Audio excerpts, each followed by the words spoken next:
அருட்பெரும் ஜோதி அருட்பெரும் ஜோதி தனிப்பெரும் கருணை அருட்பெரும் ஜோதி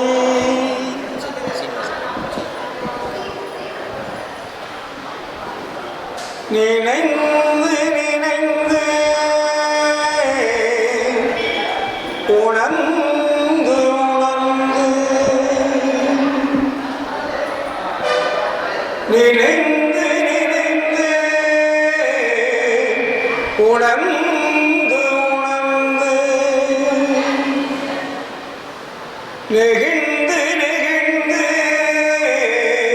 அன்பே நிறைந்து நிறைந்து ஊற்றெழும் கண்ணீர் அதனால் உடம்பு நனைந்து நனைந்து அருள் அமுதே நன்னிதியே ஞான நடத்தரசே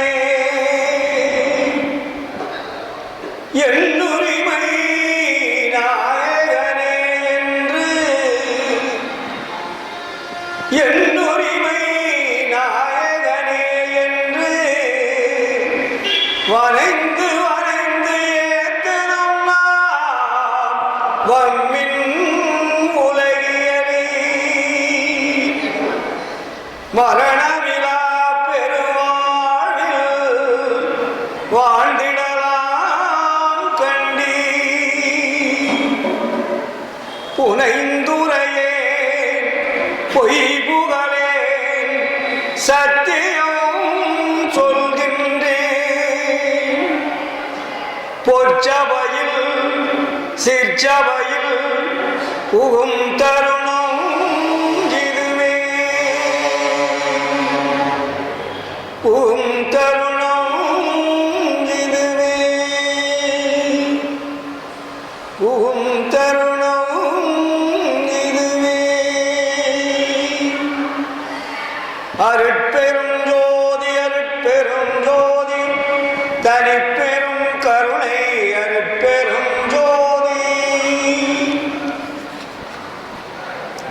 ஆன்மநேய ஒருமைப்பாட்டு உரிமையுடைய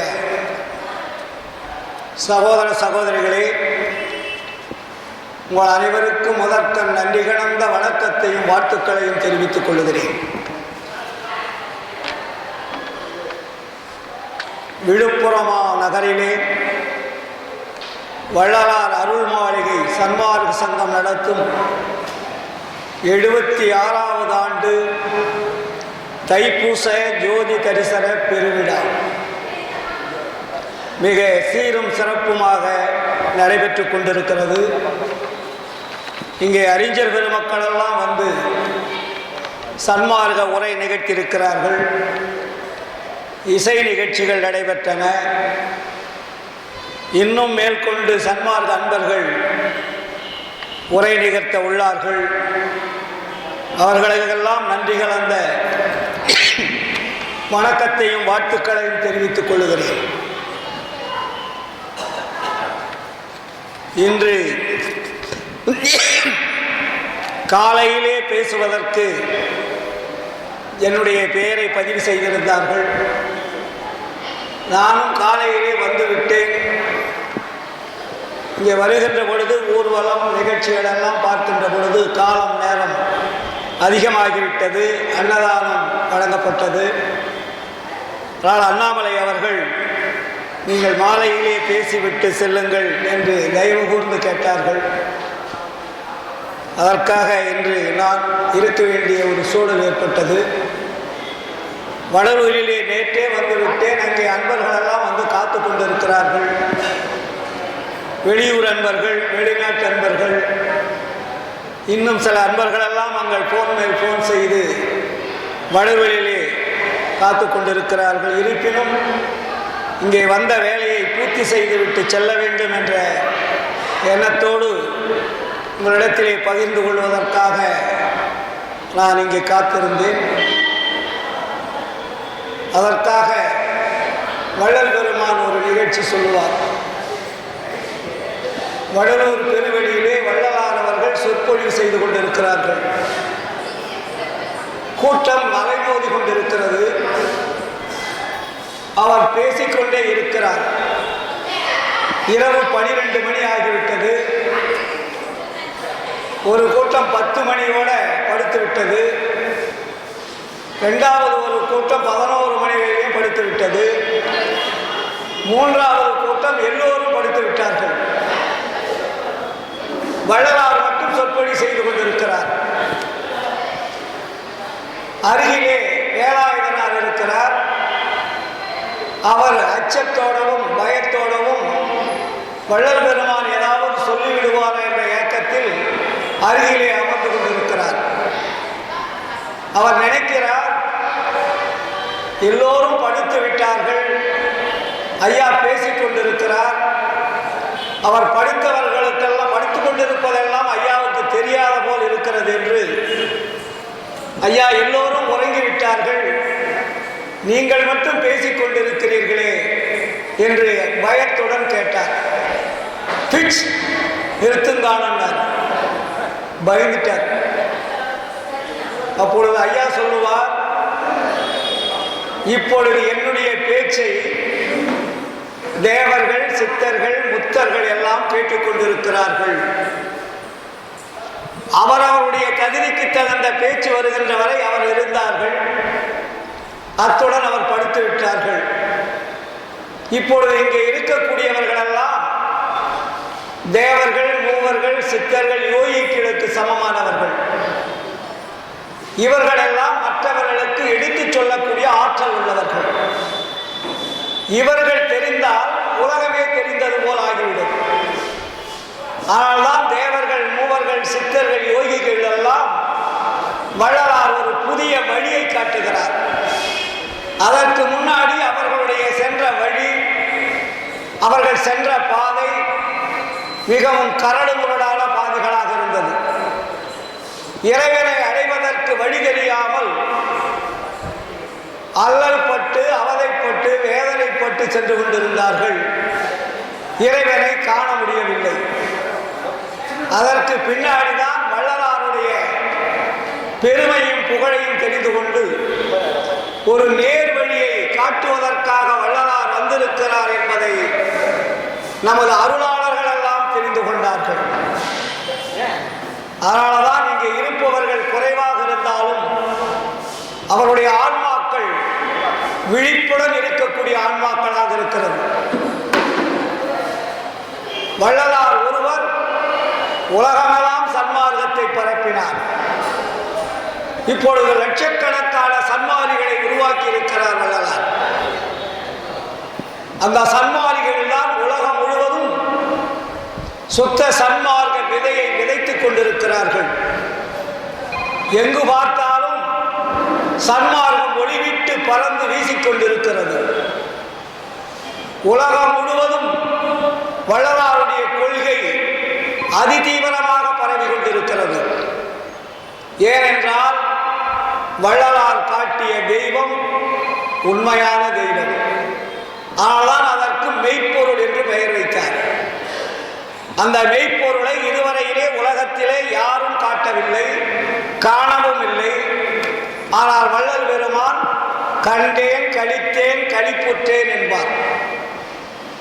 அவர் கண்டதை, அறிந்ததை, பெற்றதை நாம் எல்லோருக்கும் வாரி வழங்க வேண்டும் என்ற பெரு நோக்கத்தோடு அந்த அருட்பெருஞ்சோதி ஆண்டவரை இந்த உலக மக்கள் தெரிந்து கொள்ள வேண்டும் என்ற பேராவல் கொண்டுதான் வடலூர் பெருவெளியிலே அருட்பெருஞ்சோதிய ஆண்டவருக்காக ஒரு சபையை கட்டுகிறார். அது கோயில் அல்ல, ஆலயம் அல்ல, சர்ச் அல்ல, மசூதி அல்ல, பிரமிடு போன்றது அல்ல.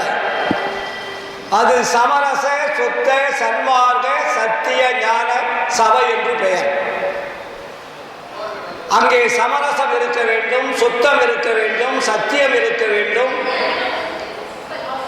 உண்மையான கடவுள் இருக்க வேண்டும். அதற்காகத்தான் அந்த சபையை 1872 உலகம் முழுவதும் உள்ள மக்கள் தெரிந்து கொள்வதற்காக சத்திய ஞான சபையை கட்டினார் வள்ளலார். அந்த சத்திய ஞான சபையிலே என்ன வைக்கிறார், என்ன வைத்துள்ளார் என்று பார்த்தீர்களானால் ஜோதி. ஜோதி என்றால் என்ன? ஒளி. ஒளி என்றால் என்ன? பிரகாசம்.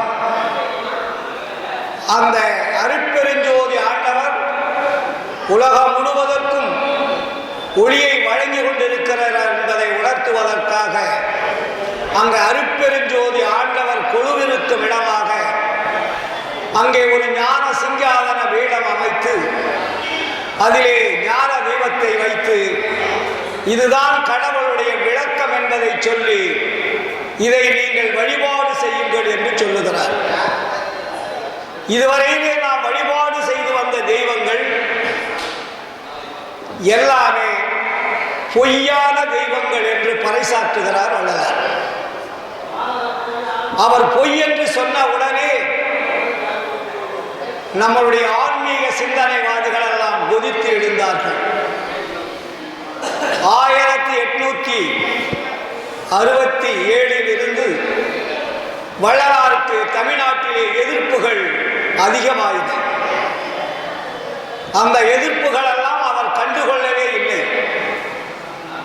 மக்கள் தான் பேசிக் கொண்டிருந்தார்களே தவிர வள்ளல் பெருமான் அதை கண்டுகொள்ளவில்லை. ஏனென்றால் இவர்களுடைய எதிர்ப்பெல்லாம் அவருக்கு ஒரு தூசு. ஆண்டவருடைய பெருங்கருணையினால் எல்லாவற்றையும் செயல்பட்டுக் கொண்டிருக்கிறார். ஏனென்றால் அவர் நம்மை போல் வந்தவர் அல்ல, இறைவனால் வருவிக்க உற்றவர். இறைவனால் வருவிக்க உற்றவர் ஏன் மற்றவர்களை கண்டு பயப்பட வேண்டிய அவசியமில்லை. இந்த உலக மக்களை திருத்துவதற்காக, உண்மை இறைவனை உலகத்திற்கு அறிமுகப்படுத்துவதற்காக, மனிதன் அழிந்து கொண்டிருக்கிறான், அவனை அழியாமல் பாதுகாக்கக்கூடிய வழியை காட்டுவதற்காக, அந்த வழியானது உண்மை ஒழுக்க நெறியாக இருக்க வேண்டும் என்பதற்காக, அந்த ஒழுக்க நெறி என்னவென்று மக்களுக்கு தெரியப்படுத்த வேண்டும் என்பதற்காக இறைவனால் அனுப்பி வைக்கப்பட்டவர் தான் வள்ளலார். ஆனால் அவர் எதை பற்றியும் கவலவில்லை. வடலூர் பெருவெளியிலே 1867 உலக மக்கள் அருளை பெற வேண்டுமானால் தர்மசாலையினுடைய வழியாகத்தான் வர வேண்டும் என்பதற்காக தர்மசாலையை கட்டுகிறார். ஒன்று தர்மசாலை பசிப்பிணியை போக்கக்கூடியது, இன்னொன்று அருளை பெறுவதற்குண்டான வழி. இந்த பசிப்பிணியை போக்கினால்தான் அருளை பெற முடியும் என்ற உண்மையை இந்த உலக மக்களுக்கு எடுத்துரைத்தவர் வள்ளலார்.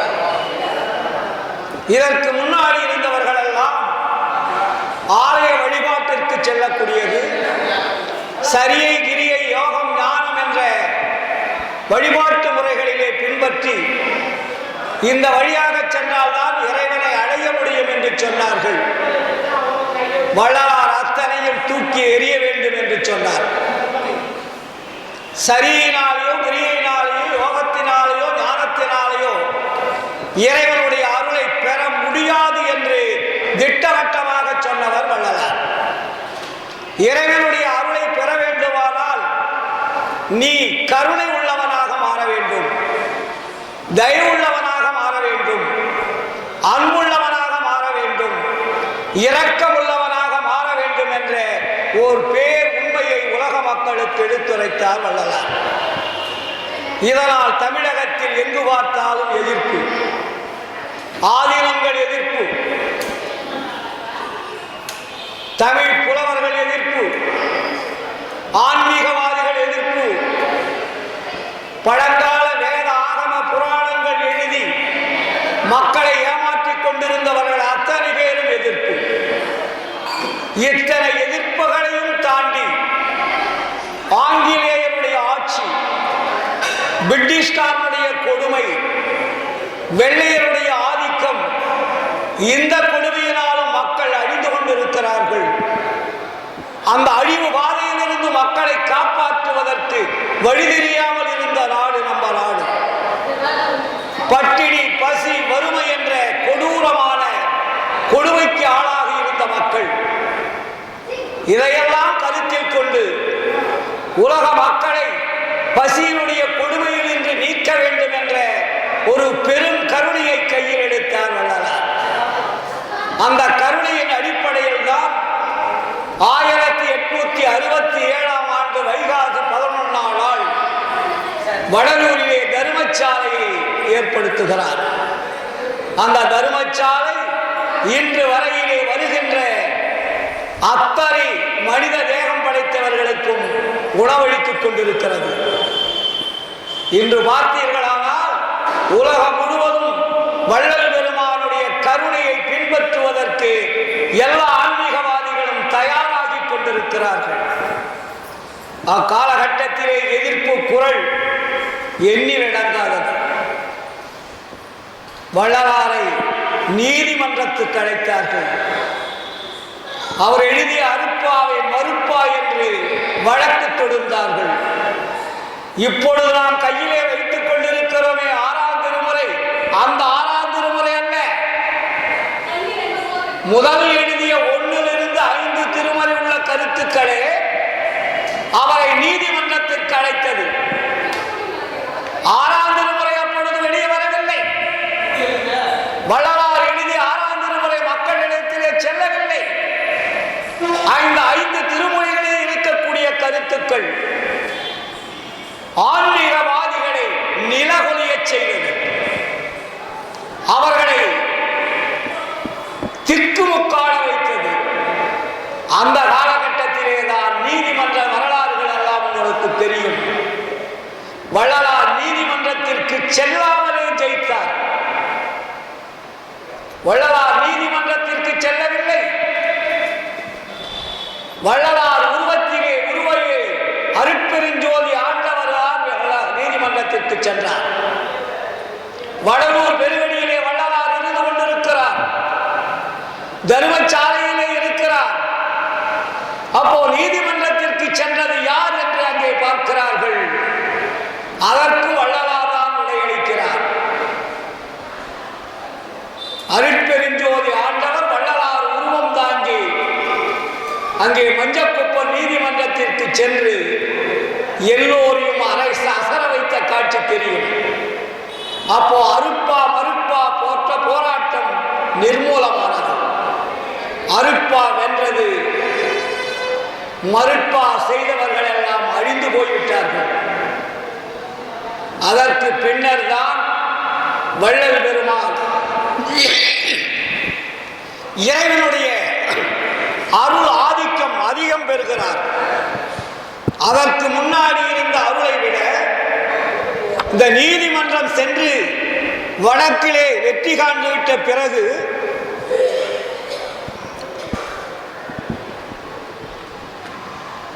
அவர் முழுமையாக அவரை இறைவன் ஆட்கொள்ளுகிறார். அதற்கு பின்னாடி வள்ளலார் எழுதிய பாடல்கள் தான் 6ஆம் திருமுறை என்பது. நீங்கள் எல்லாம் வள்ளலார் எழுதிய பாடல் என்று நினைத்துக் கொண்டிருக்கிறீர்கள். சென்னையில் இருந்து கருங்குழி வரையிலே 1லிருந்து 5 திருமுறை எழுதியது அத்தனையும் வள்ளலார் எழுதியது. 6ஆம் திருமுறை எழுதியது வள்ளலார் எழுதவில்லை. வள்ளலாரை இறைவன் பயன்படுத்தி இறைவனே எழுதிய நூல்தான் 6ஆம் திருமுறை. உணர்ந்து கொள்ள வேண்டும்.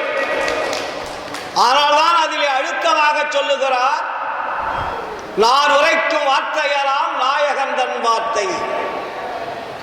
இது நான் எழுதவில்லை, என்னுள் இருந்து இறைவன் இசைக்கின்றான் என்றார். சிற்சபையில் நடிக்கின்றான், செந்தமிழில் வளர்கின்றான் என்கிறார். 6ஆம் திருமுறை எழுதியதை யாரும் பார்க்கவில்லை. 5 திருமுறைகள் எழுதியது எல்லோர் கரங்களுக்கும் சென்றது. சென்னையிலிருந்து இருக்கும் ரத்ன முதலியார் அவர்கள் உண்ணாவிரதம் செய்து அருட்பா வெளியிட்டால்தான் நான் சாப்பிடுவேன் என்று வள்ளலாரிடத்திலே கடிதம் மூலமாக உரையாடிய போது 5 திருமுறைகளை வெளியிடுவதற்கு ஆணையிட்டார் வள்ளலார். அனுமதி தந்தார். அதற்கு பின்னாடி சித்தி விழாக திருமாளியிலே எழுதியதுதான் 6ஆம் திருமுறை. ஒன்றிலிருந்து 5 திருமுறை எழுதியது சென்னையிலிருந்து கருங்குழியிலே வந்து கருங்குழியிலே எழுதியது. 6ஆம் திருமுறை சித்தி விழாக திருமாளிகையிலே அவருடைய அறையிலே எழுதியது யாருக்குமே தெரியாது. 6ஆம் திருமுறை எழுதியதை யாரும் பார்க்கவில்லை. கருங்குழியிலே எழுதியது எல்லோருக்கும் தெரியும். விளக்கிலே தண்ணீர் ஊற்றுகிறார், எண்ணெயாக எரிகிறது. என்ன செய்து கொண்டிருக்க? அருட்பா எழுதி கொண்டிருக்கிறார். அது அனைவருக்கும் தெரியும்.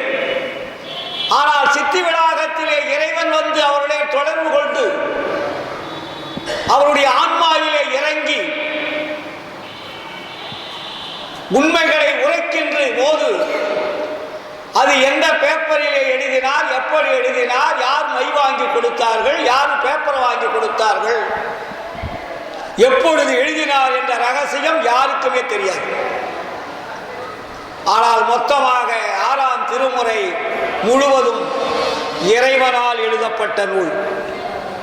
அதில்தான் எல்லா உண்மைகளையும் இறைவனுடைய அத்தனை வரலாற்று உண்மைகளை எல்லாம் வள்ளல் பெருமான் தெளிவாக 6ஆம் திருமுறை எழுதியிருக்கிறார்.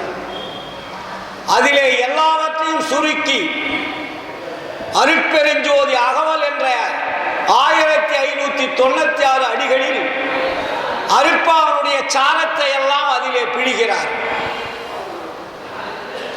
அந்த அளவிற்கு இன்று உலக மக்களை உண்மையை தெரிந்து கொள்ள வேண்டும் என்று நினைத்து வடலூர் பெருவெளிக்கு அனைவரையும் வர வைக்க வேண்டும் என்ற எண்ணம் கொண்டு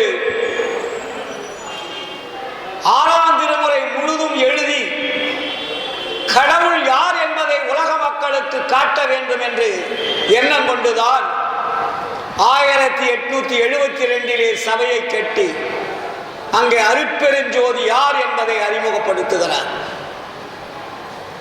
சித்தி விழாக திருமாளிகையிலே ஒரு பேர் உபதேசம் செய்கிறார். அந்த உபதேசம் இது கடைசி வார்த்தை என்று சொல்லுகிறார்.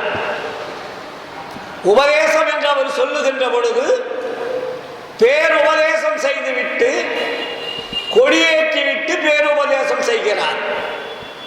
அது சன்மார்க்க கொடி, அது உலக கட்டி ஆளும் கொடி, அது உலகை மீட்டெடுக்கக்கூடிய நீதி கொடி. அந்த கொடியை ஏற்றிவிட்டு பேருபதேசம் செய்கின்ற பொழுது இது கடைசி வார்த்தை என்று ஒரு வார்த்தை எழுதுகிறார். அதற்கு பின்னாடி அவர் யாருக்கும் உபதேசம் செய்யவில்லை. அது பேருபதேசம் என்ற ஒரு உபதேசத்தை செய்கின்ற பொழுது அப்பொழுது முதல் வார்த்தையிலே என்ன போடுகிறார் என்று பார்த்தால், நீங்கள் அன்றாடம் அதை படித்திருப்பீர்கள். அதிலே முதல் வார்த்தை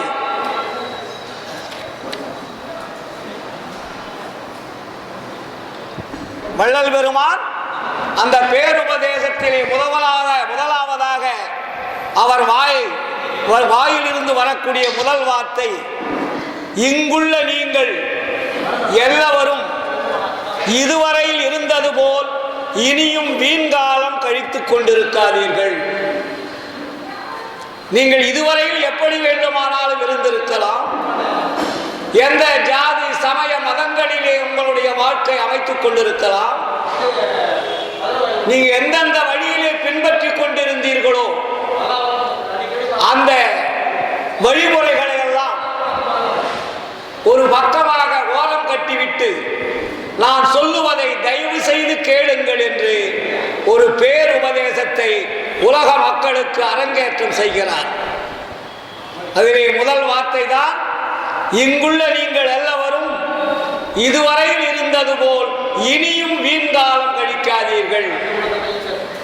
ஏனென்றால் இங்க ரொம்ப முக்கியமா நம்ம பேருபதேசம் எல்லாரும் படிக்கிறோம். அது இருக்கக்கூடிய ஆழ்ந்த கருத்துக்களை, அதில் உள்ள உண்மை நிலைகளை நாம் தெளிவாக தெரிந்து கொள்ள வேண்டும். இங்கே பொதுமக்கள் யாரும் இல்லை. இங்கே இருப்பவர்கள் எல்லாம் விஷயம் தெரிந்த சன்மார்க்கிகள். நீங்கள் ஒவ்வொருவரும் 1,00,000 பேருக்கு சமமானவர்கள். நீங்கள் மனித குலத்தை மாற்றுவதற்குண்டான உறுதிப்பாடை எடுத்துக்கொள்ள வேண்டும். ஏனென்றால் நமக்கு காலம் இல்லை. இனி வரக்கூடியது சன்மார்க்க காலம். நாங்கள் இந்த காலத்தை விரைவு செய்து விட்டால் மறுபடியும் நமக்கு இந்த காலம் கிடைக்காது. மறுபடியும் நீங்கள் மீண்டு வந்து இந்த காலத்தை வாங்க முடியாது. ஆதலால் இதுவே சன்மார்க்க காலம். ஏனென்றால் ஆண்டவர் வருகின்றார். யார் வராங்க? ஆண்டவர் வருகின்றார். அப்ப இதுவரையும் ஆண்டவர் வரவில்லையா என்று ஒரு கேள்வியை நீங்கள் கேட்கலாம். இதுவரையில் தெய்வங்கள் வந்திருக்கிறது, அருட்பெருஞ்சோதி ஆண்டவர் வரவில்லை. தத்துவங்கள் இருக்கிறது, உண்மையான தெய்வம் உலகத்தில் இல்லை. உண்மையான அருட்பெருஞ்சோதி ஆண்டவர் இந்த உலகத்தை படைத்தவர் அவர்தான். அண்டங்களையும் கிரகங்களையும் உயிர்களையும் இன்னும் பலவிதமான செயல்பாட்டு முறைகளையும் அணுக்கள்களையும் எல்லாவற்றையும் தோற்றுவித்தல், பக்குவம் வருவித்தல், துருசு நீக்குதல், இப்படி ஐந்தொழில் செய்யக்கூடிய அத்தனை செயல்பாடுகளையும் செய்ய வைத்துக் கொண்டிருப்பவர் அவர்தான். ஆனால் இருந்தாலும் அவர் இந்த உலகத்திற்கு வந்திருக்கிறாரா என்றால் வரவில்லை. ரொம்ப முக்கியமா நீங்க கவனிக்கணும். இதற்கு முன்னாடி அருட்பெருஞ்சோதி ஆண்டவர் இந்த உலகத்திற்கு வந்திருக்கிறாரா என்று ஒரு கேள்வி கேட்டீர்களானால், இதுவரையில் வள்ளலாருக்கு முன்னாடி அருட்பெருஞ்சோதி ஆண்டவர் இந்த உலகத்திற்கு வரவில்லை. ஏனென்றால் ஈரோடு கதிர்வேலாகிய நான் சொல்லவில்லை. அடுத்த வரியிலே வள்ளலார் சொல்லுகிறார் பேருபதேசத்திலே, இது முதல், இதுக்கு முன்னாடி இல்லை, இது முதல் சாலைக்கு ஆண்டவர் போகிற 10 தினமாகிய கொஞ்ச காலம் வரையில் ஆண்டவர் எங்க வராரு? வள்ளலாரை நோக்கி வருகிறார். அவர் டைம் கொடுக்கிறார். என்னை பார்ப்பதற்காக வருகிறார், என்னை ஆட்கொள்ளுவதற்காக வருகிறார், என்னிடம் கலந்து கொள்வதற்காக வருகிறார். அவர் வந்துவிட்ட பிறகு நீங்கள் அவரை பார்க்க முடியுமா முடியாதா என்பதை நமக்கு திருத்தமாக சொல்லுகிறார். ஆண்டவர் வருகிறார், வரப்போகின்றார், வந்து கொண்டே இருக்கிறார். அதற்குள்ளாக உங்களுக்கு அந்த உண்மையை நான் சொல்லுகிறேன். எவ்வளவு ஒரு அழுத்தமான ஒரு உண்மையை இந்த உலக மக்களுக்கு பேருபதேசத்தினுடைய வாயிலாக தெளிவுபடுத்துகிறார். இன்னும் அது டைம் கொடுக்கிறாரு. பேருபதேசம் செய்கின்ற பொழுது, இது முதல் சாலைக்கு ஆண்டவர் போகிற 10 தினமாகிய கொஞ்ச காலம் வரையில் நீங்கள் எல்லாரும் நல்ல விசாரணையில் இருந்து கொண்டிருங்கள். இதுவரையில் என்ன விசாரணையில் இருந்தீங்க? பொய் விசாரணையில் இருந்தீர்கள். ஆதலால் இன்றிலிருந்து நல்ல விசாரணையில் இருந்து கொண்டிருங்கள் என்று நமக்கு தெளிவுபடுத்துகிறார். அந்த விசாரணை எது என்றால், நம்முடைய நிலை எப்படிப்பட்டது, நமக்கு மேல் நம்மை அதிஷ்டிக்கின்ற தெய்வத்தினுடைய நிலை எப்படிப்பட்டது என்று விசாரிக்க வேண்டியது முக்கியமானது. அதற்கு தக்கபடி நீங்கள் ஒருமித்தலாவது அல்லது தனித்தனியாவது, உங்கள் அறிவிற்கும் ஒழுக்கத்திற்கும் ஒத்தவர்களுடன் கூடியாவது, அல்லது வேலாயுத முதலையாரை கேட்டால் மனுஷத்தனத்தில் போதுமான வரையில் சொல்லுவார். அவரிடம் அப்படி கேட்டாவது நல்ல விசாரணையில் இருங்கள் என்று சொல்லுகிறார். நீங்க யாருடைய கேட்டு செய்யணும்? வேலாயுத முதலியாருக்கே தெரியாதான். அவரை கேட்டீங்கன்னா அவர் மனுஷ தரத்தில் தான் சொல்ல தெரியுமே தவிர அருள் சார்ந்த தரத்தில் சொல்ல தெரியாதுன்னு சொல்றார். ஏனென்றால் அவருக்கு வள்ளல் பெருமான் உபய கலாநிதி பெரும்புலவர் என்று பட்டம் சூட்டப்பட்டவர், பல மொழிகளை தெரிந்தவர், பன்மொழி புலவர் என்று பெயர் பெற்றவர். நீங்கள் அவரை கேட்டாலும் அவர் மனித தரத்தில் சொல்லுவாரே தவிர அருள் தரத்தில் சொல்ல மாட்டார் என்று சொல்லுகிறார். எதற்காக சொல்லுகிறேன் என்றால் அன்பர்களே, இங்கே நல்ல விசாரணையில் இருங்கள். எப்படி தனித்தனியாவது ஒருமித்தாவது அல்லது ஒழுக்கத்திற்கு ஒத்தவர்களுடன் கூடியாவது சொல்றார். அப்பங்க யாரு ஒழுக்கத்திற்கு ஒத்தவர்கள்? நான் என்று சொல்லாமல் நான் சொல்லுவதை கேளுங்கள் என்று சொல்லுகிறார். வள்ளலாரை போன்ற ஒழுக்கம் உள்ளவர்கள் இந்த உலகத்தில் எவரும் இல்லை. நீங்க யாரை போய் கேட்பீங்க? வேலாயுத முதலியாருக்கே தெரியல போது நெல்லொழுக்கத்தில் உள்ளவர்கள் யார்? அதை சொல்லுகின்ற பொழுது நாம் சிந்திக்க வேண்டும். அப்போ நெல்லொழுக்கம் உள்ளவர் யார் என்று பார்த்தால் வள்ளல் பெருமான் மட்டும்தான் நெல்லொழுக்கம் உடையவராக வாழ்ந்திருக்கிறார். ஆதலால் நான் சொல்லுவதை கேளுங்கள் என்று சொல்லாமல் நல்லொழுக்கம் உள்ளவர்களை கேட்டு தெரிந்து கொள்ளுங்கள் என்றால் நான் சொல்லுகிறேன், புரிந்து கொள்ளுங்கள். அப்ப அவர் அங்க என்ன சொல்றாரு?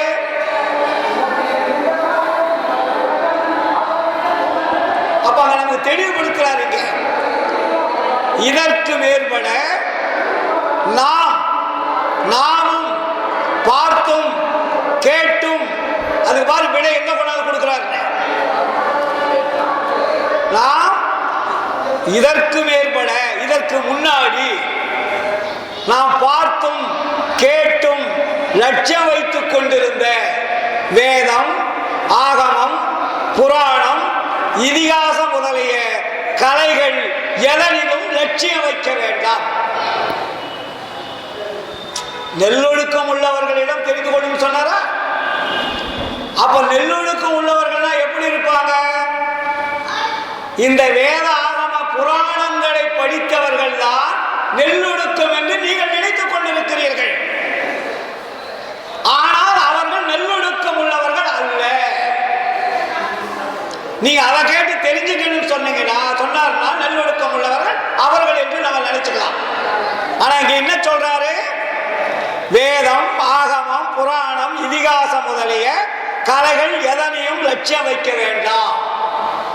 ஏனென்றால் அவைகளில் ஒன்றிலாவது குழுக்குறி அண்ணியில் தெய்வத்தை இன்னபடி என்றும் தெய்வத்தினுடைய உண்மை இன்னதென்றும் கொஞ்சமேனும் புறங்கவியை சொல்லாமல் மண்ணை போட்டு மறைத்து விட்டார்கள்.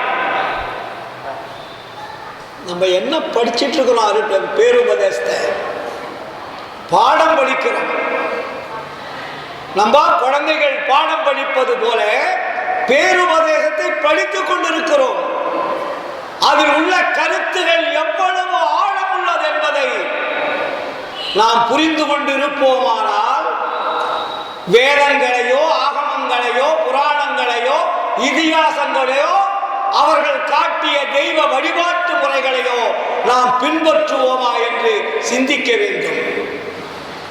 இங்கேதான் வள்ளலார் சொல்லுகிறார், மண்ணை போட்டு மறைத்து விட்டார்கள். கொஞ்சமேனும் புறங்கவியை சொல்லாமல் ஒரு கடுகளவாத உண்மையை சொல்லியிருந்தாலும் பரவாயில்லை, முழுமையாக மறைத்து விட்டார்கள். எப்படி மறைத்து விட்டார்கள்? மண்ணை போட்டு மறைத்து வைத்து விட்டார்கள். அணுமாத்திரமேனும் தெரிவிக்காமல் பிண்ட லட்சணத்தை அண்டத்தில் காட்டினார்கள். சிந்திக்கணுங்க. நம்மளாம் இப்போ இங்க இருக்கிறவங்க எல்லாமே அருட்பா தெரிந்தவர்கள், அருட்பாவிலே ஆழமாக ஈடுபாடு உள்ளவர்கள். நாம் தெரிந்து கொண்டால்தான் மற்றவர்களுக்கு தெரிவிக்க முடியும். நாம் தெரிந்து கொள்ளவில்லை என்றால் மற்றவர்களுக்கு நம்மால் தெரிவிக்க முடியாது. 150 ஆண்டுகள் கடந்து போய்விட்டது.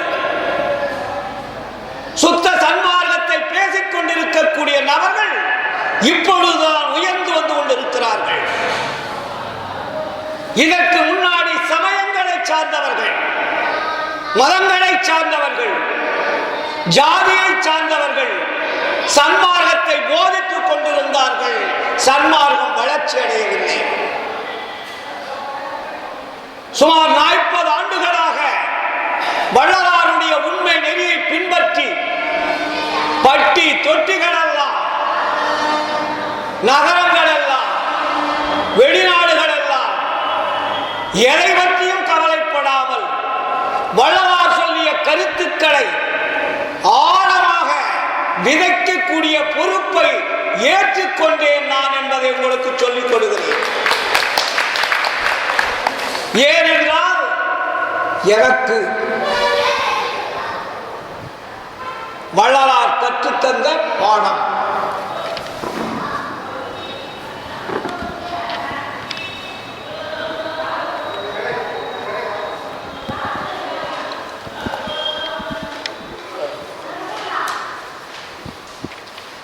ஆரம்பத்திலே சொல்லுவார், வள்ளலாருடைய அருட்பாவிலே எனக்கு பிடித்த பாடல், அப்பா நான் வேண்டுதல் கேட்டு அருள் புரிதல் வேண்டும். வள்ளலார் அந்த பாடல் எவ்வளவு அழகா நமக்கு சொல்றார் பாருங்க.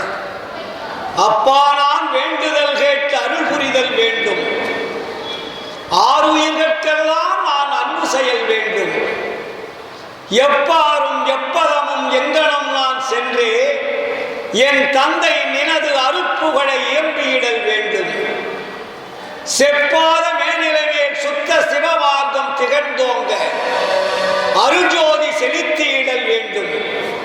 அதுக்கப்புறம் என்ன சொல்றார்? தப்பேது நான் செய்யணும் நீ பொறுத்தல் வேண்டும், தலைவா நிலை பிரியாத நிலைமையும் வேண்டுவனே.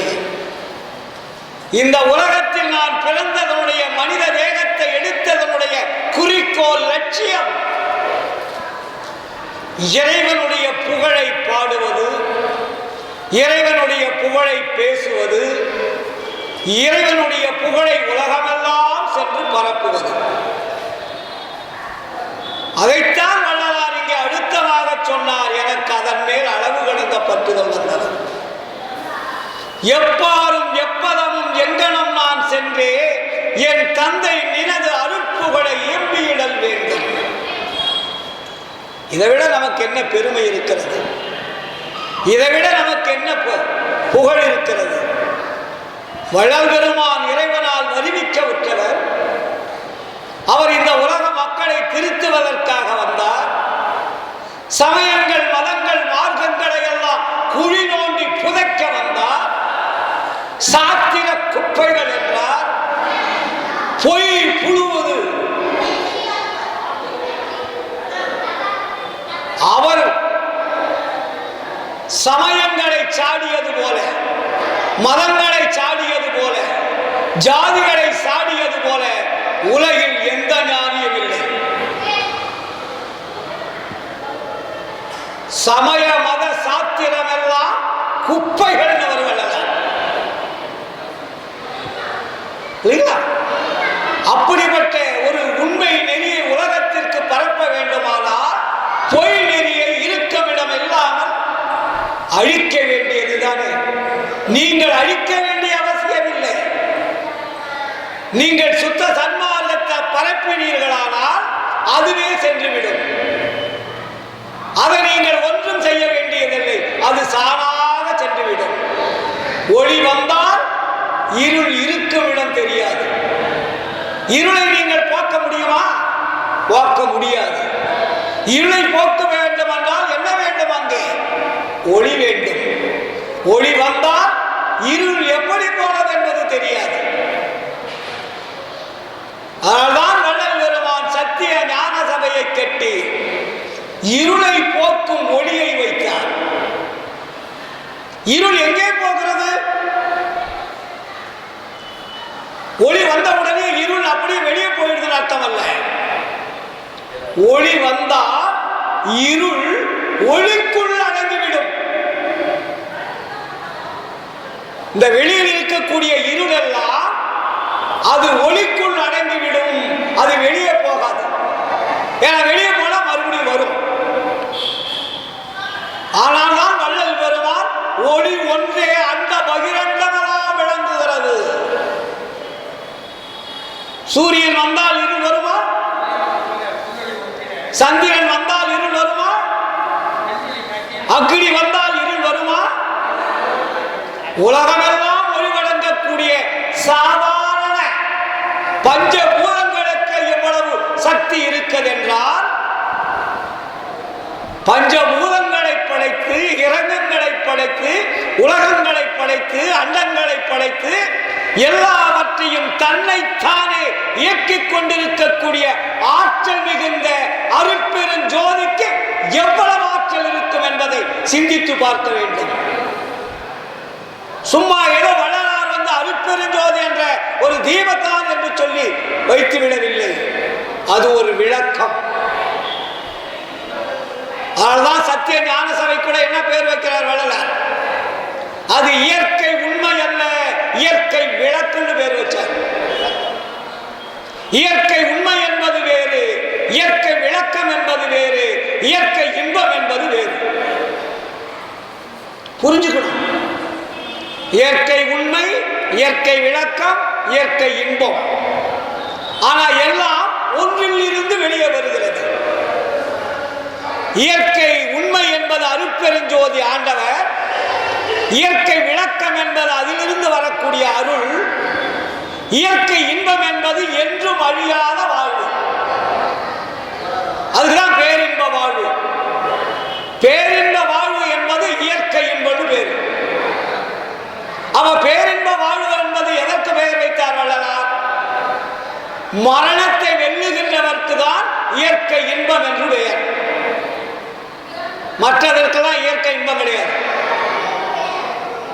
அப்போ இயற்கை இன்பம் என்றால் என்றும் அழியாமல் இருப்பதற்கு பேர் இயற்கை இன்பம்.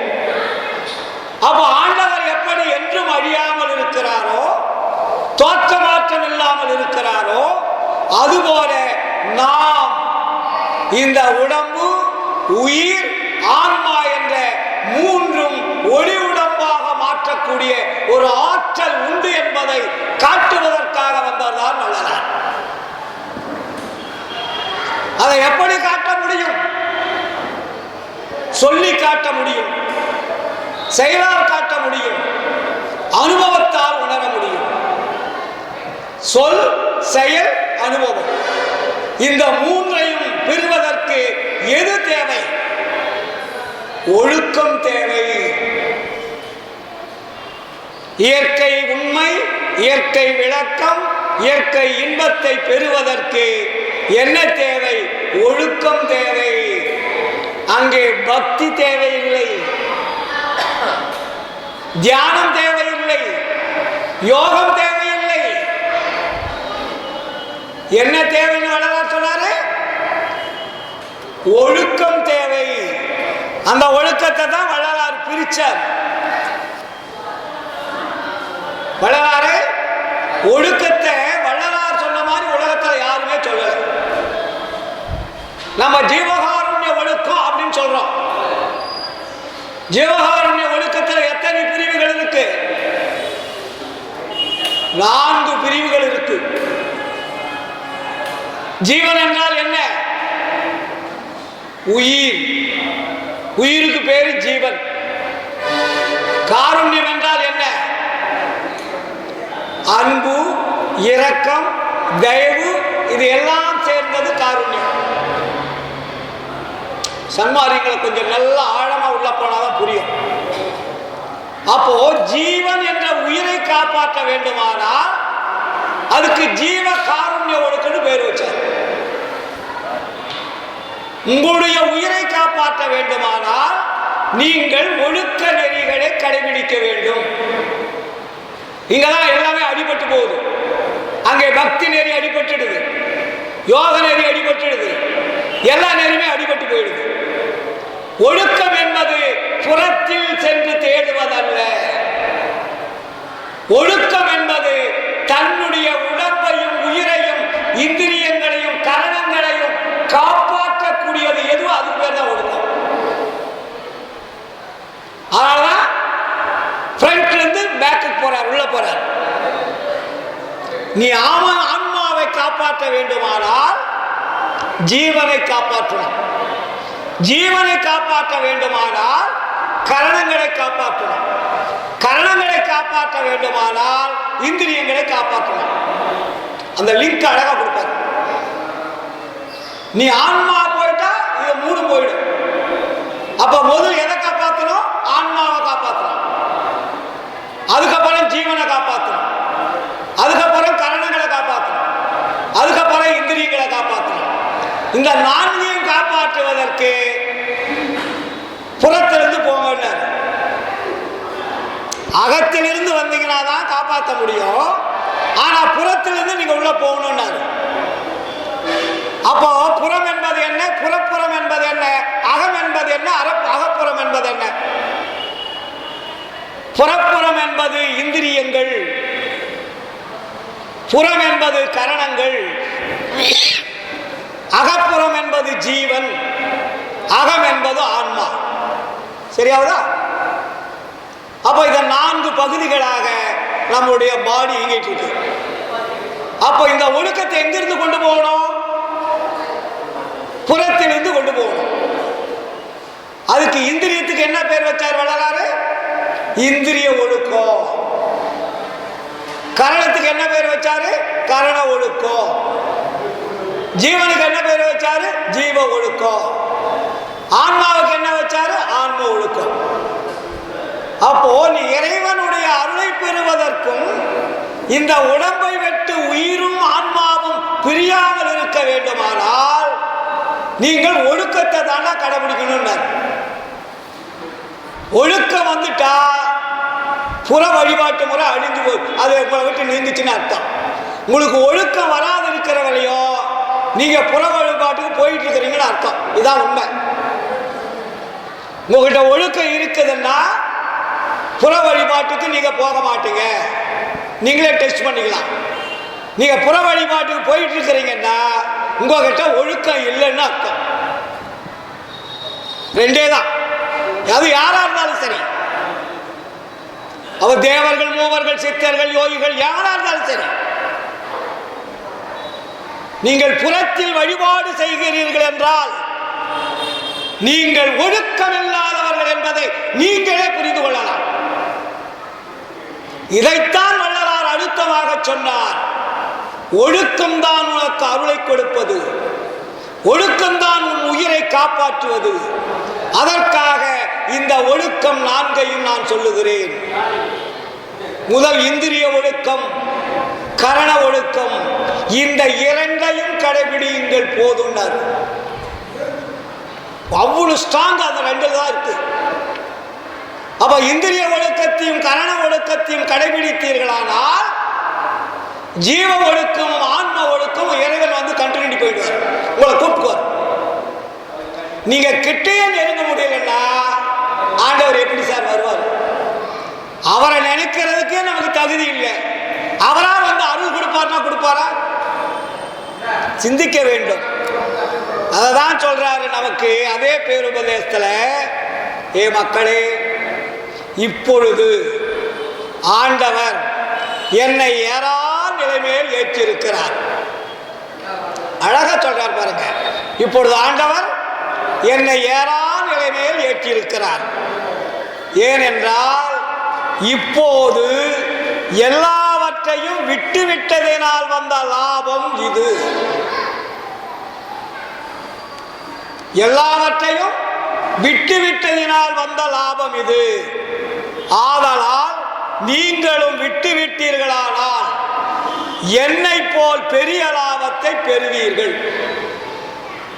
சொல்லிட்டாரா? அப்பாரம் சொல்றாரு, இதுவரைக்கும் விடாமல் வைத்துக் கொண்டிருந்தவர்கள் ஏதாவது லாபத்தை பெற்றுக் கொண்டார்களா என்றால் பெற்றுக்கொள்ளவில்லை.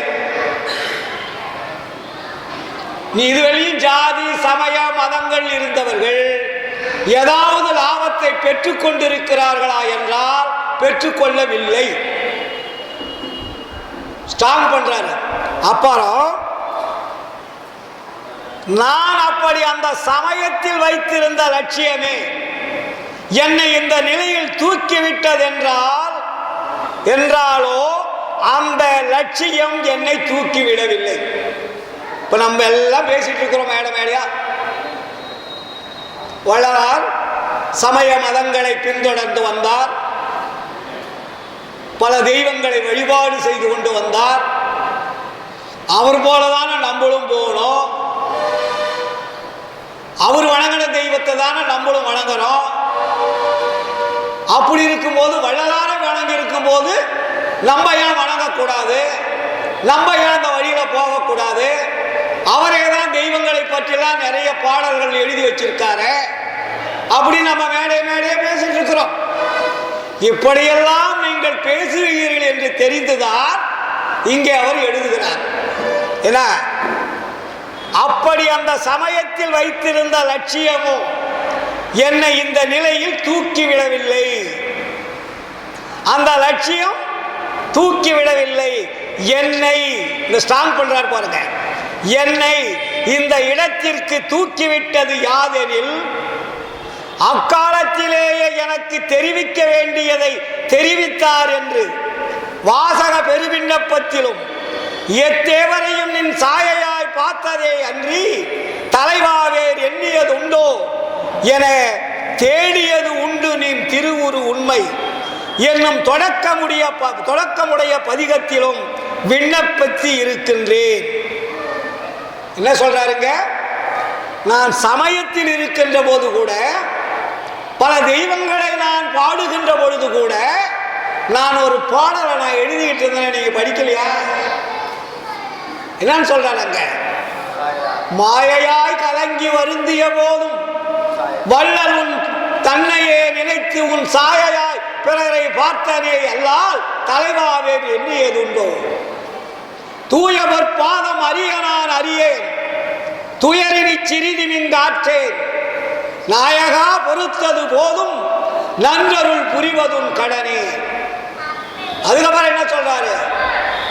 வண்ணவேர் எனினும் வடிவவேர் எனினும் மன்னிய உண்மை ஒன்று எண்ணியதல்லால் சச்சிதானந்த திரையா வேறு எண்ணியதுண்டோ அண்ணலின் பாதம் அறிய நான் அறியேன் அதரினி சிறிது மிங்காற்றேன் திண்ணமே நின்மேல் ஆணை தெளிவித்து காப்பது உன் கடனை என்று அப்பொழுது கூட உன்னைத்தான் நான் தேடிக்கொண்டிருந்தேன். இந்த தெய்வங்கள் உண்மை என்று நான் நம்பவில்லை என்று அப்பொழுதே பாடியிருக்கார். அங்கே இன்னொன்று நமக்கு அழகாக சொல்லுகிறார். மேலும் அவர் தெரிவித்த உண்மை பெருநெறி ஒழுக்கம் யாதெனில், ஒழுக்கம் சொன்னோம் இல்லையா? இந்த ஒழுக்கத்தினால் நமக்கு என்ன கிடைக்குதா? கருணையும் சிவமே பொருள் என காலும் காட்சியும் பெருக. நீ அருளை பெற வேண்டுமானால் ஒழுக்கம்தான் உங்களுக்கு உயர்வை கொடுக்குமே தவிர வேற எதுவுமே உயர்வை கொடுக்காது. அப்புறம் சொல்றாரு, என்னை ஏறா நிலைமையை ஏற்றிவிட்டது யாதெனில் தயவுதான், தயவு என்னும் கருணைதான் என்னை தூக்கிவிட்டதுன்னு தெளிவுபடுத்திட்டார். என்னை தூக்கிவிட்டது எது? கருணை. அகவல் என்ன சொல்றாரு? எங்கே கருணை இயற்கையில் உள்ளன அங்கே விளங்கிய அருட்பெருஞ்சோதி. கருணை இல்லை என்றால் கடவுளை காண முடியாது. கருணை இல்லை என்றால் அருள் என்ற திரவம் சுரக்காது. அப்ப அந்த கருணைக்கு எது வேண்டுன்றாரு? அந்த தயவுக்கு கருணை வேண்டும், ஒருமை வேண்டும். அந்த ஒருமை இருந்தால்தான் தயவு வரும். தயவு வந்தால்தான் பெரிய நிலை மேல் ஏறலாம். இப்போது என்னுடைய அறிவு அண்டங்களுக்கும் அப்பாலும் கடக்கின்றது. கருணை இருந்தது, அன்பு இருந்தது, தயவு இருந்தது, அருள் இருந்தது. இந்த நான்கும் ஒன்றோட ஒன்று இணைகின்ற பொழுது அதற்கு பெயர் கருணைன்னு பேரு. கருணைக்குள்ள என்னென்ன இருக்கு? அன்பு, தயவு, அருள். இந்த மூன்றும் கருணைக்குள்ள அடங்கியிருக்கு. இந்த மூன்றும் நீங்கள் முழுமை பெறுகின்ற பொழுதுதான் அது கருணை என்ற ஒரு வடிவமாக உருவாக்கப்படுகிறது.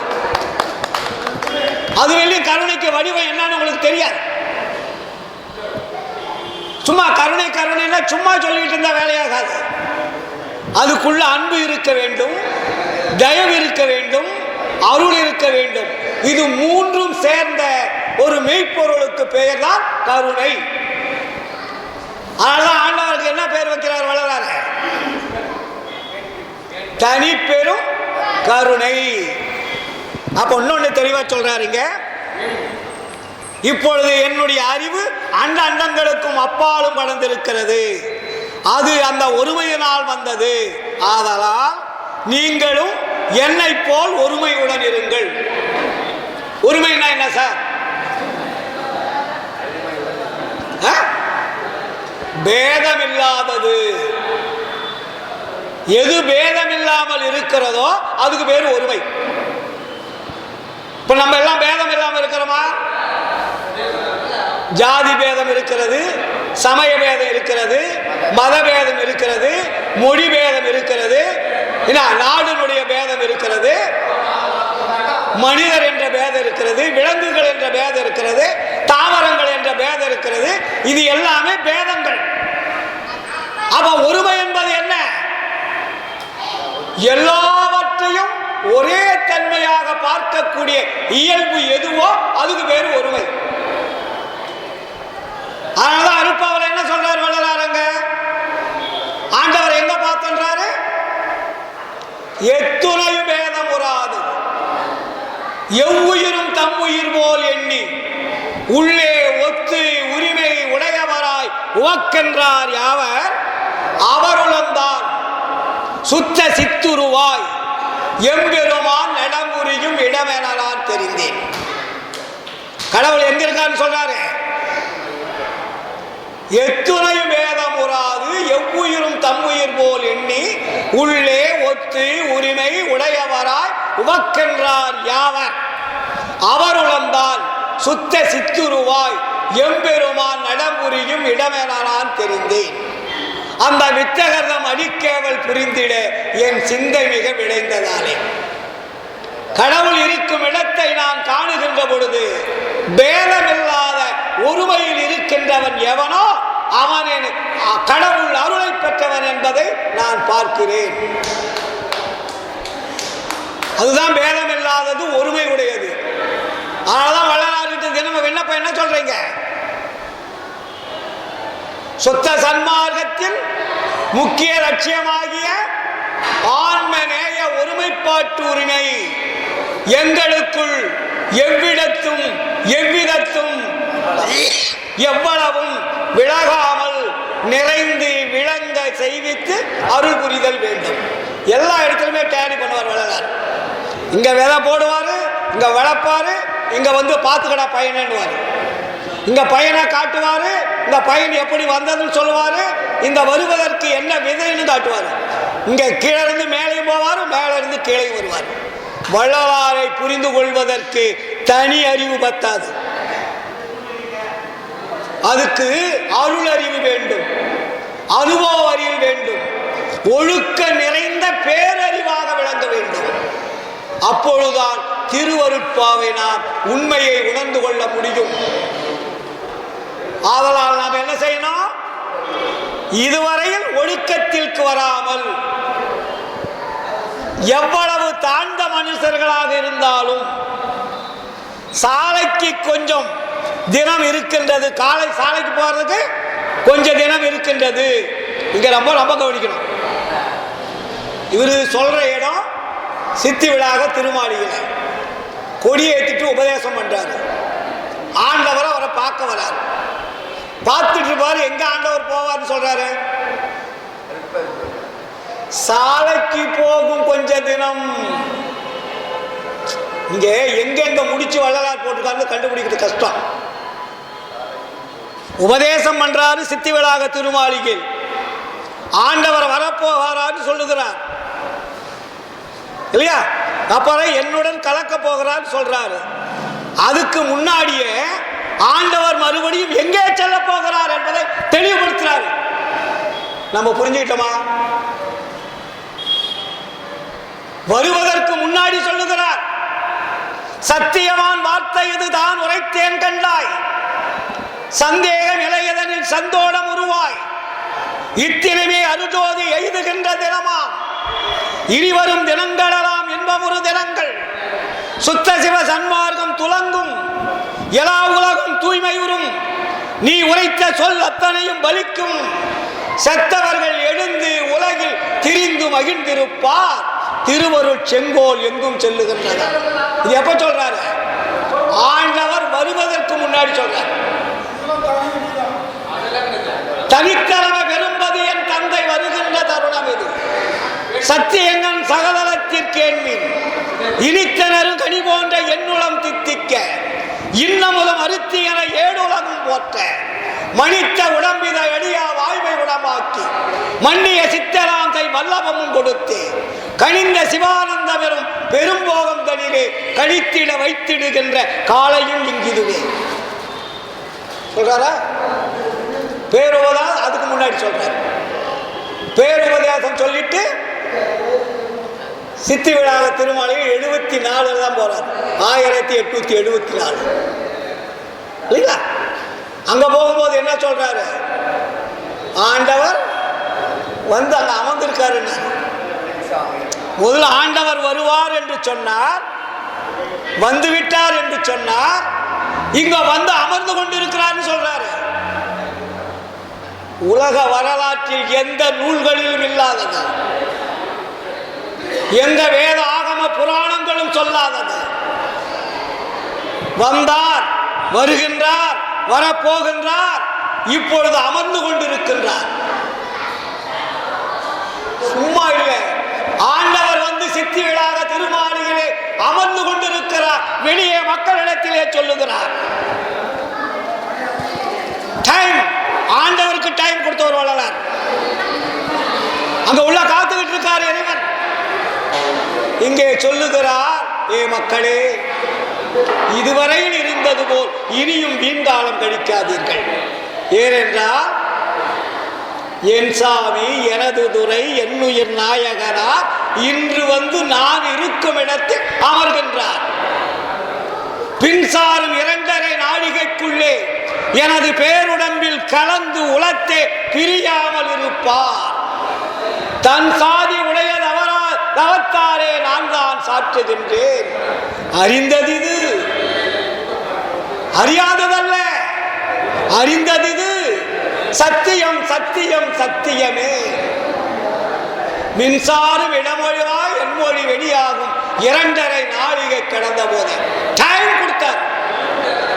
2.5 நாழிகைனா 1 மணி நேரம். 1 மணி நேரம் இருக்கிறது. நான் உள்ளே செல்ல போகிறேன். உள்ளே சென்று விட்டால் கதவு தாளிடப்படும். நான் தாள் போட்டுக் கொள்ளவில்லை, நீங்கள் வெளியே தாள் போட்டுக் கொள்ளுங்கள். வள்ளலார் உள்ள போய் தாள் போட்டுக்கல. இந்த கனவை சாத்தி விட போகிறோம். நான் உள்ளே செல்ல போகிறேன். நீங்கள் கதவை திறந்து பார்த்தால் வெறும் வீடாகத்தான் இருக்கும். ஆண்டவர் என்னை காட்டி கொடுக்க மாட்டார். அப்படின்னா என்ன அர்த்தம்? நாங்க இருப்பேன், உங்க கண்ணுக்கு தெரியாது. ஆண்டவர் என்னை காட்டி கொடுக்க மாட்டார்னா என்ன அர்த்தம்? போய் ஒளிஞ்சுக்கல, நான் இருக்கிறேன், ஆண்டவர் இருக்காரு, உங்க கண்ணுக்கு தெரியாது.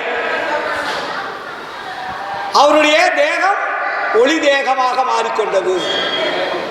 சுத்த பிரணவ ஞான தேகமாக மாறிக்கொண்டது. மரணமிலா பெருவாழ்வு என்பது சொல்லக்கூடிய அந்த பேரின்ப பெருவாழ்வு பெற்றுக்கொண்டது. அந்த தேகம் ஊனக்கண்களுக்கு தெரியாது. நம்ம மாதிரி இருக்கக்கூடிய கண்களுக்கு தெரியாது. இதைத்தான் வள்ளலார் நமக்கு செய்து காட்டினார். மரணமிலா பெருவாழ்வு என்ற ஒரு மாபெரும் உண்மையை இந்த உலக மக்களுக்கு மிக தெளிவாக சந்தேகம் இல்லாமல் அழகாக இறைவனுடைய சட்ட திட்டத்தின்படி மிக அழுத்தமாக உண்மையை வெளிப்படுத்தியிருக்கிறார் வள்ளலார். இதை உண்மையை அறியாமல் வள்ளலாரை பற்றி தேவையில்லாத கருத்துக்கள், தேவையில்லாத விமர்சனங்கள், அனுபவம் தெரியாத பேச்சுக்கள், பக்தியிலே இருந்து உணர்வது, சமயத்தில் இருந்து உணர்வது, மதத்தில் இருந்து உணர்வது, இது அல்ல சன்மார்க்கம். எவரும் ஜாதியை பிடித்துக் கொண்டு சன்மார்க்கம் பேசினால் விளங்காது, சமயத்தை பிடித்துக் கொண்டு சன்மார்க்கம் பேசினால் விளங்காது, மதத்தை பிடித்துக் கொண்டு சன்மார்க்கம் பேசினால் விளங்காது. வள்ளலார் தெளிவுபடுத்துகிறார், ஜாதி சமய சடக்கை விட்ட அருஜோதியை கண்டேனடி. நீங்கள் ஜாதி சமயம் அந்த மதம் என்ற சடக்கு, சடக்குன்னா இல்ல குப்பை, அந்த குப்பையை விட்டு விலகாமல் நீங்கள் சன்மார்க்கத்தை தெரிந்து கொள்ள நினைத்தால் சன்மார்க்கம் உங்கள் அறிவுக்கு விளங்காது, அனுபவத்துக்கு வராது, ஒழுக்கம் கைகூடாது, ஒழுக்கத்தை பின்பற்ற முடியாது. இந்திரிய ஒழுக்கம் சாதாரண நினைச்சிட்டீங்களா? ஃபர்ஸ்ட் ஒழுக்கமே வள்ளலார் சொன்ன ஒழுக்கம் சாதாரண ஒழுக்கமா? இந்திரிய ஒழுக்கம் என்றால் என்ன? கண், காது, மூக்கு, மெய், செவி, வாய், உடம்பு இல்லையா? இத்தனையும் நீங்கள் உங்களுடைய கட்டுப்பாட்டுக்குள் கொண்டு வர வேண்டும். உங்களுடைய கட்டுப்பாட்டுக்கு வராமல் புறத்திலே அலைய விட்டுக் கொண்டு நான் ஒழுக்கமாக இருக்கிறேன், நான் ஜீவகாருண்யம் என்ற அன்னதானத்தை செய்து கொண்டிருக்கிறேன், ஆனால் வீட்டுக்கு போனா ஜாதியோட பேசுகிறேன், ஜாதியை பின்பற்றுகிறேன், சமயத்தை பின்பற்றுகிறேன், மதத்தை பின்பற்றுகிறேன் என்று சொல்லிக் கொண்டு இருந்தால் சன்மார்க்கம் விளங்காது. சன்மார்க்கத்தை உங்களால் கைகொள்ள முடியாது. சன்மார்க்கம் என்றால் அவன் ஜாதி மத சமயத்தை தூக்கி எறிந்தவனாக இருக்க வேண்டும். ஜாதியும் மதமும் சமயமும் பொய் என்று ஆதியில் உணர்த்திய அருட்பெருஞ்சோதி. அப்ப ஜாதி சமயம் என்ற அந்த குழிக்குள் இருந்து கொண்டு நீ வெளியே வேஷம் போட்டுக் கொண்டிருந்தால் சன்மார்க்கம் விளங்காது, சன்மார்க்கத்தை கடைபிடிக்க முடியாது. நீங்க திருப்பி என்ன கேட்கலாம், ஈரோடு கதிர்வேல், நீ ஜாதி விட்டையா, மதத்தை விட்டையா, சமயத்தை விட்டையா, நீ மேடையில் வந்து பேசுகிறியே அப்படின்னு நீங்க கேட்கலாம். 40 ஆண்டுகளா விட்டாச்சு, இன்னைக்கு நேற்று இல்லை. எனக்கு ஜாதி வேற்றுமை கிடையாது, சமய வேற்றுமை கிடையாது, மத வேற்றுமை கிடையாது. என்னுடன் பழகியவர்களை இதுவரையில் நான் எந்த ஜாதி என்று கூட நான் கேட்டதில்லை, எந்த மதம் என்று கேட்டதில்லை, எந்த சமயம் என்று கேட்டதில்லை. என் உறவினர்கள் கூட எந்த ஜாதி எந்த மதம், என் மகன் என் மகள் என் மனைவி என்ற அந்த உணர்வுகளுக்கு அப்பாற்பட்டு விட்டேன். பேருக்காக வள்ளலார் சொல்லுவார், உற்றவரும் பெற்றவரும் அற்றவரும் உடைமைகளும் உலகியலும் உற்ற துணை என்றே. நீங்க சாகும் போது அதெல்லாம் வருதா சார்? மற்றறிவோம் என சிறிது தாண்டிருப்பீரானால் மரணம் எழுதும் பெரும்பாவி வந்துடுமே, அந்தோ சற்றும் அதை உம்மாலே தடுக்க முடியாது. அப்ப யார் தடுக்க முடியும்? சமரக சன்மார்க்க சங்கத்தவர்கள் அல்லார், எட்டி நின்று தடுக்க வல்லார் எவ்வுலகில் எவரும் இல்லை கண்டி. உலகத்தில் யாருமே கிடையாது. சன்மாரிகளுக்கு அவர் பவர் கொடுத்திருக்கார் வள்ளலார். சன்மார்க்க சங்கத்தவர்கள் அல்லார் எட்டி நின்று தடுக்க வல்லார் எவ்வுலகில் எவரும் இல்லை கண்டி. அப்படின்னா என்ன பண்ணுமா, பற்றிய பற்றத்தனையும் பற்றற விட்டு அருள் அம்பலப்பற்றே பற்றுமேனோ என்றும் இறைவன். நீ என்னவோ இந்த ஜாதி தான் நம்மளை காப்பாத்துது, சமயம் தான் நம்மளை காப்பாத்துது, மதம் தான் நம்மளை காப்பாத்துதுன்னு அறியாமல் வாழ்ந்து கொண்டிருக்கிறோம். நாம் எல்லாம் அறியாமல் வாழ்ந்து கொண்டிருக்கிறோம். நாம் அல்ல, நமக்கு இந்த வழியை காட்டியவன் குற்றவாளி. நாம் எல்லாம் நல்லவர்கள், இந்த வழியில் செல் என்று நமக்கு ஜாதியை மதத்தை சமயத்தை பிரித்து வைத்தானே அவன் குற்றவாளி. அவனைத்தான் வள்ளலார் சாடுகின்றார். ஜாதியிலே, மதங்களிலே, சமய நெறிகளிலே, சாத்திர சந்தடிகளிலே, கோத்திர சண்டையிலே இன்றி நேற்றல்ல ஆதியிலே அபிமானித்து அலைகின்ற உலகில் அலைந்து அலைந்து வீணேறீர் அழிதல் அழகலவே. நீதியிலே சன்மார்க்க நெறிதனிலே நிறுத்தமிடும் தனித்தலைவர் ஒருத்தர். அவர் வீதியிலே அருஜோதி விளையாடல் புரிகின்ற தருணம் இது. கூவுகின்றேன் உமையே. சொல்றாரே விட்டதா, வேதாகமங்கள் என்று வீண்வாதம் ஆடுகின்றேன். வேதாகமத்தின் விளைவரி சூதாக சொன்னதால் உண்மைகளை தோன்ற உரைக்கவில்லை. என்ன பயனோ இவை? தூக்கி போடுறா கொப்பில். ஒரு லாபம் கிடையாது. ஏன்னா நீங்கள்லாம் அப்படி அந்த வழியில நம்ம வந்துட்டு எல்லாம் நான் அப்படிதான் வந்தேன். நான் போடாத பட்டை இல்லை, நான் போடாத உத்ராட்சி கொட்டை இல்லை, நான் போடாத ஆலயங்கள் இல்லை, நான் அங்க பிரதட்சணை செய்யாத ஆலயங்கள் இல்லை. எல்லாவற்றும் எப்படி விட்டது, எப்படி போய்விட்டது? வள்ளலார் வந்தார், அருட்பாவை தந்தார், படித்த தூக்கி எறிந்தேன். சும்மா இல்லை, அருட்பாவை படிச்சா. அருட்பாவை படித்து விட்டால் அருட்பாவின் வழியாக வாழ்க்கையை அமைத்துக் கொள்ள தவறிவிட்டால் நாம் அருட்பாவை படித்ததின் புரோயோகம் ஒன்றுமே கிடையாது. இதைத்தான் வள்ளலார் சொல்லுகிறார். ஆற்று வெள்ளம் வருவது முன் அலைவோட அறிவு, அகங்கார வேய்பிடித்து ஆடுதற்கே அறிவி, கூற்று வருங்காலதற்கு எது புரிவி, கூற்று தைத்த சேவடியை போற்ற விரும்பீரே, வேற்றுரைத்து வெளிவிரிக்கு வெளிகின்ற உலகி, வீணுலக கொடுவடக்க விட்டு விட்டு ஒன்றின் சாற்றுவக்க எனது தனித்தந்தை வருகின்ற தருணம் இது. சத்தியங்கான் சத்தியை சார்வதற்கு எவ்வளவு தெளிவாக சொல்லியிருக்கிறார், எவ்வளவு விளக்கமாக சொல்லியிருக்கிறார். ஆதலால் நேரம் ஆகிவிட்டது என்பர்களே. நாம் இதுவரையில் இருந்தது போல் இனியும் வீண்காலம் கழிக்காதீர்கள். காலம் நேரம் நமக்கு போதாது. மரணம் எப்போது வரும் என்று தெரியாது. ஜாக்கிரதையாக இருக்கணும். சன்மாரிகள் எச்சரிக்கையாக இருக்கணும். மரணம் வருதோ வரலையோ, அடுத்த பிறப்பு மனித பிறப்பு என்ற உறுதியோடு சாகக்கூடிய உணர்வாவது இருக்கணும் நமக்கு. வள்ளலார் சொல்லுவார், இந்த பிறப்பு போனால் மறுபடியும் எந்த பிறப்பு கிடைப்பது என்பது உறுதி அல்ல, உங்களுக்கு தெரியாது. ஆனால் இறைவன் நமக்கு ஒரு வாய்ப்பை கொடுத்திருக்கிறார். 150 ஆண்டுகள் ஆகிவிட்டது. நமக்கு இப்பொழுதுதான் உண்மை புரிகிறது. இதுவரையில் உண்மை எடுத்து யாரும் சொல்லவில்லை. இதற்கு முன்னாடி இருந்த சன்மார்க்கிகள் ஜாதி சமய மதங்களுடைய பற்றுதலோடு இருந்தார்கள். எப்படியோ அவர்கள் சங்கத்தை அமைத்து காப்பாற்றி வந்தார்கள். இப்பொழுது நமக்கு வாய்ப்பை தந்திருக்கிறார்கள். இந்த வாய்ப்பை பயன்படுத்தி எல்லாம் வல்ல அருட்பெருஞ்சோதி ஆண்டவர் ஒருவர்தான் கடவுள் என்பதை உணர்ந்து, வேற கடவுள்கள் எல்லாம் தத்துவங்கள் என்பதை அகற்றி அந்த மெய்ப்பொருளை அடைவதற்கு ஒழுக்கம் என்ற 4 ஒழுக்கங்களை கடைபிடித்து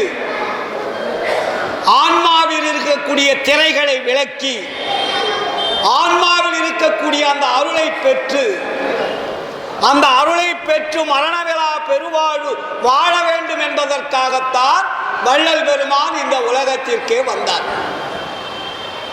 அதனாலதான் ஞானசரிகள் என்ன சொல்றார் கடைசி பாடல், நிறைய பேசணும். இதெல்லாம் மாசம் மாசம் வகுப்பு எடுத்தா தான் புரிய வைக்க முடியும். மேடை பேச்சிலே ஒரே நாள்ல சன்மார்க்கத்தை புரிய வைக்கிறது கஷ்டம்.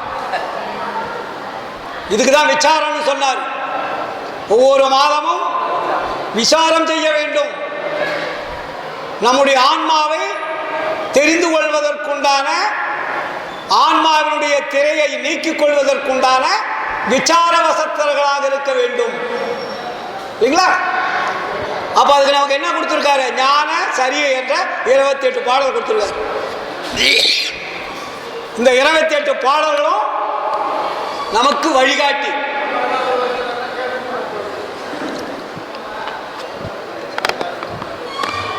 அதுல கடைசி பாட்டு என்ன பாட்டு? ஞான சரியில கடைசி பாட்டு எது சார்?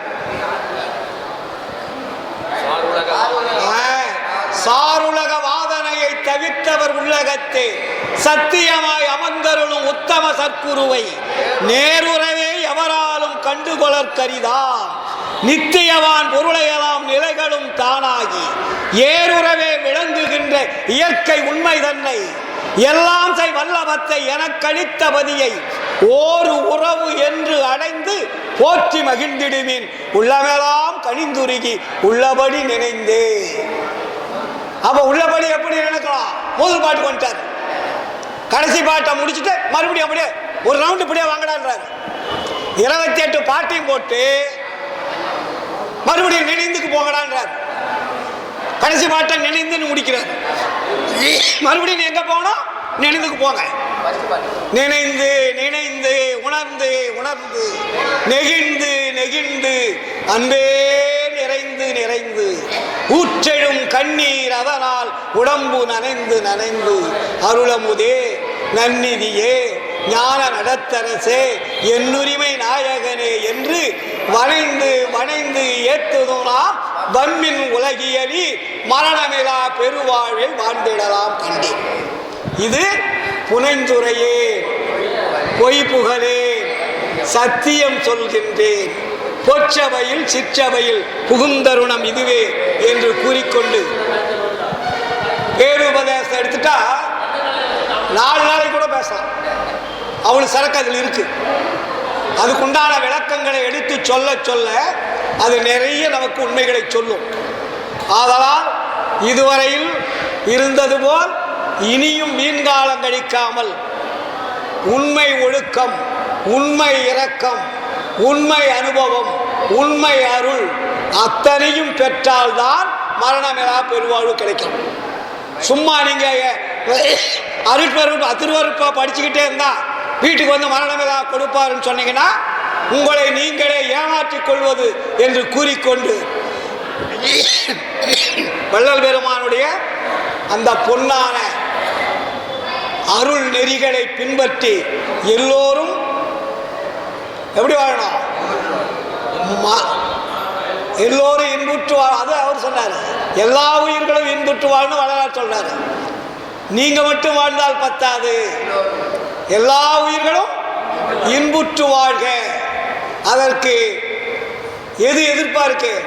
கொல்லா நெறியே குவலையெல்லாம் ஓங்குக என்று கூறிக்கொண்டு எல்லோரும் சுத்த சன்மார்க்க அந்த பெருநெறி தனி நெறி ஒழுக்க நெறிகளை பின்பற்றி வாழ்வாங்கு வாழ வேண்டும் என்று கூறிக்கொண்டு இந்த வாய்ப்பளித்த அனைத்து சன்மார்க்க அன்பு உள்ளங்களுக்கும் எனது ஆருயிர் நண்பர் இனிய நண்பர் யார் அவரு ஜெயா அண்ணாமலை அவர்களுக்கும் இந்த